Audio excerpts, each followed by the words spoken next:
If my people, Bible reading part 115, the book of Isaiah. I apologize for 114. I don't know, something I ate for lunch. I don't mean to clear my throat so much. Uh, so let's. This is really, really an incredible chapter, chapter 2. I mean, Yahweh gets the point. Yeshua Yahweh gets to the point. Um, Verse 21, it brings it up again. So if Yahweh says it's important, if he says it twice, it's write it down. If he says it 3 times, which he does in the new covenant, it's on the test. All right. They will flee the caverns, the rocks, the overwhelming crags from the dread of Yahweh and the splendor of his majesty, and when he rises to shake the earth. So uh, the people are not doing this. The people are not doing this because uh, they fear Satan. The people who do this because they are in cahoots with Hasatan and everything. Now, you've got to understand this. Every human on the face of this earth that's currently alive, and there's about, I don't know, 8 billion, 9 billion people, and about 8 billion died already. So there's more people alive on this earth right now than since Noah. So all the people that lived and died since Noah is about 8 to 9 billion, probably less than that, but I'm going on the high end. 8. To express the point, there are more people alive today to hear the gospel, to hear the good news, to hear the Torah of the new covenant and understand it.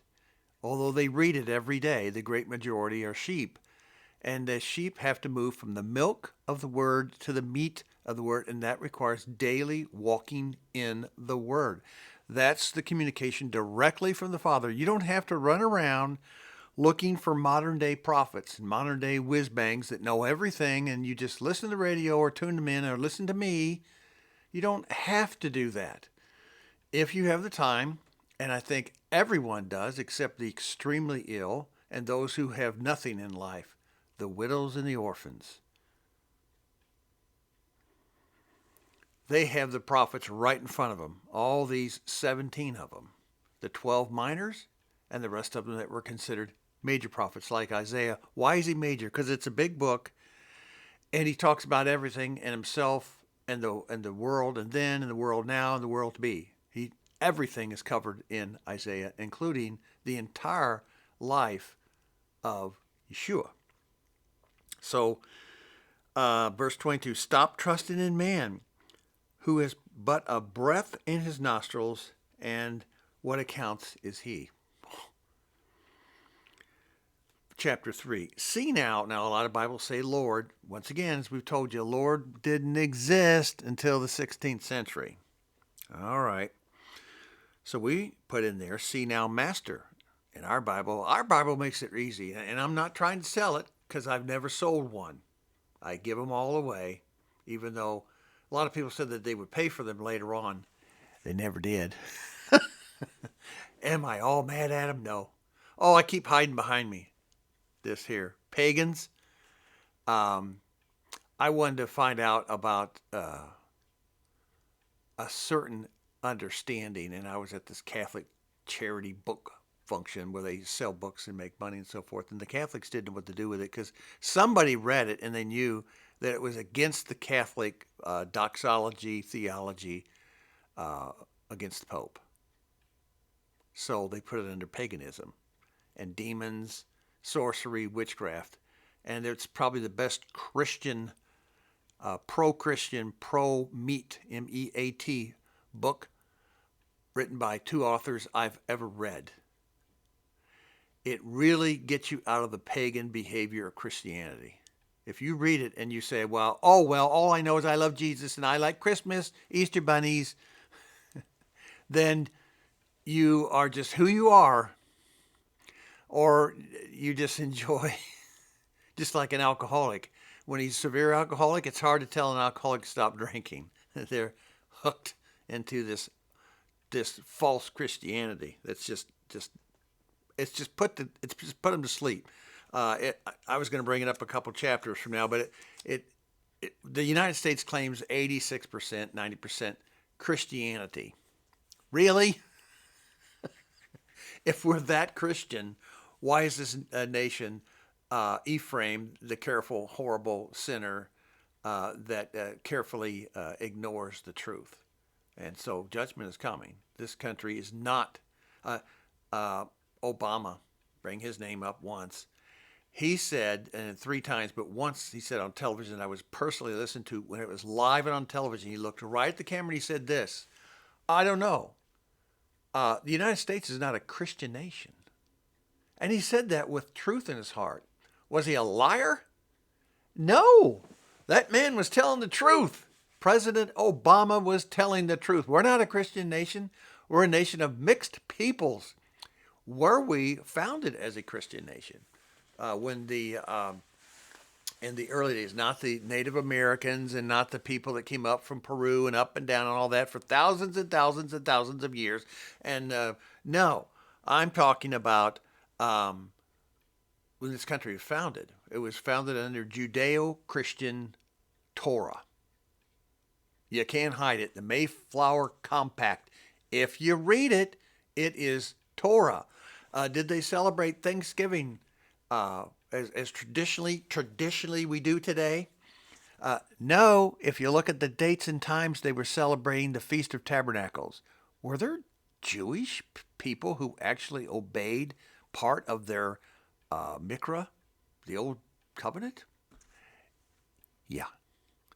Were the Brethren and all these other pseudo-Christians who were trying to walk in a certain faith, even though they had a tendency to go after people and be just as evil to them as the people that were evil to them, and ran them off from the United Kingdom in Plymouth. And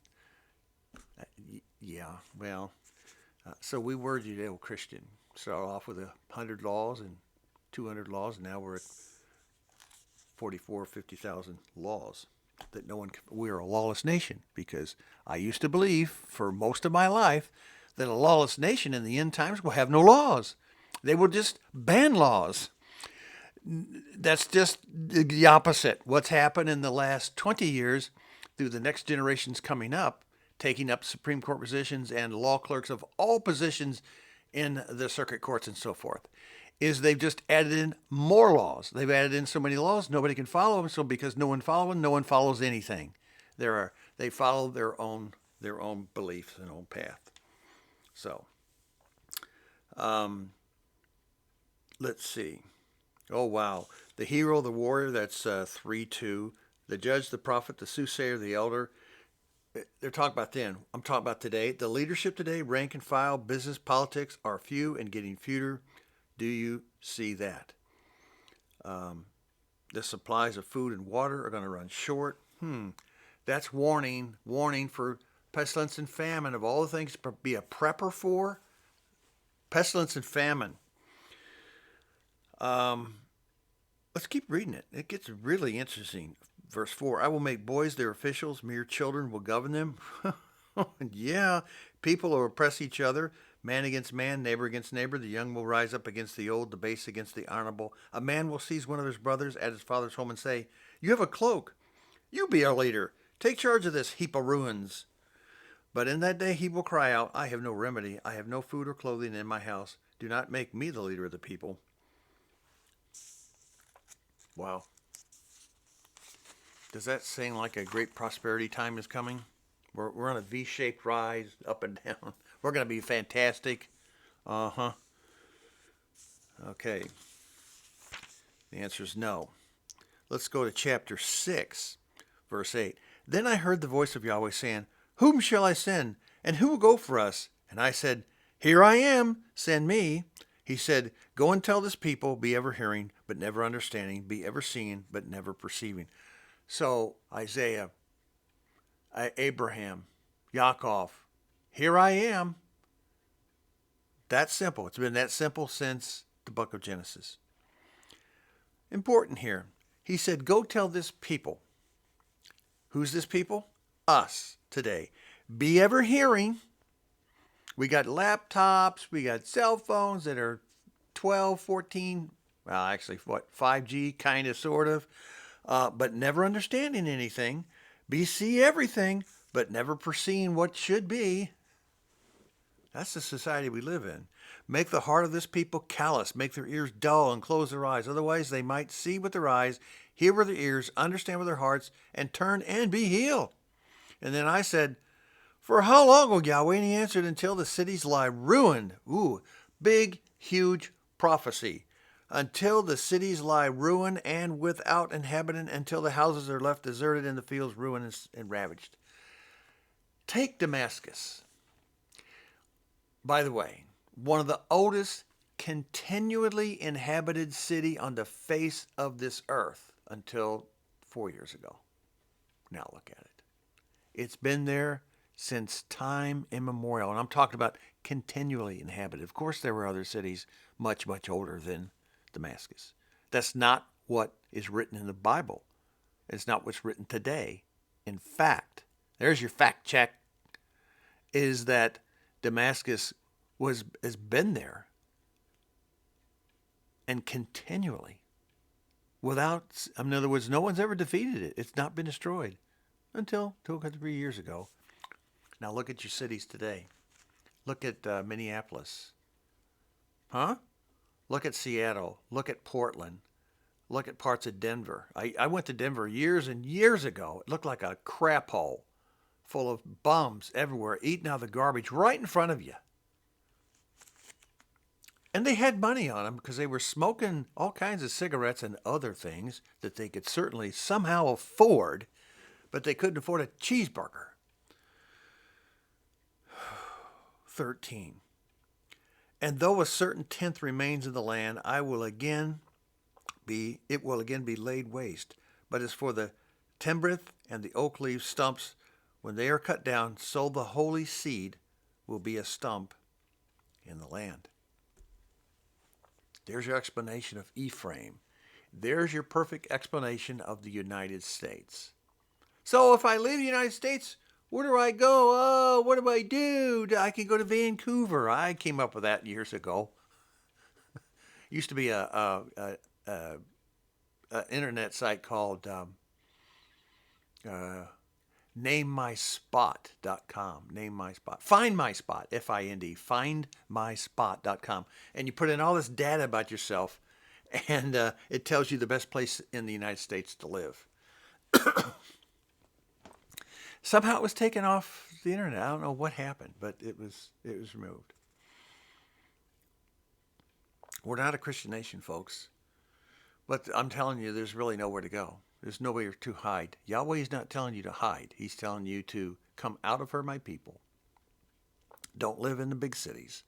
There's a big one right there. He warned you about living on top of people, on buildings on top of people. That is in the Word. You've already read it. Whew.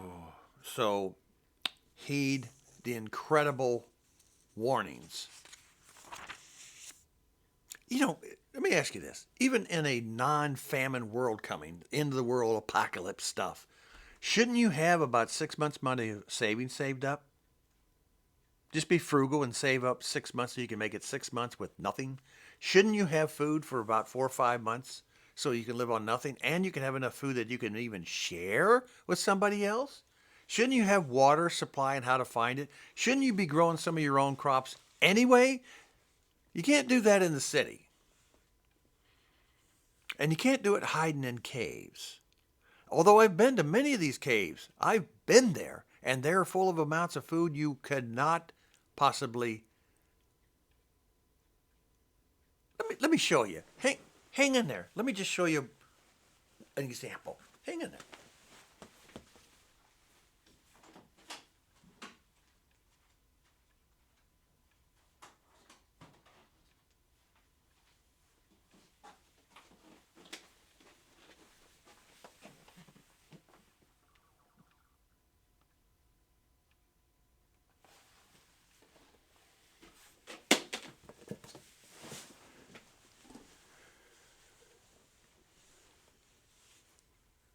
For a couple bucks a meal, sometimes $1.30 a meal, you can't beat it. And I might have thousands of those meals.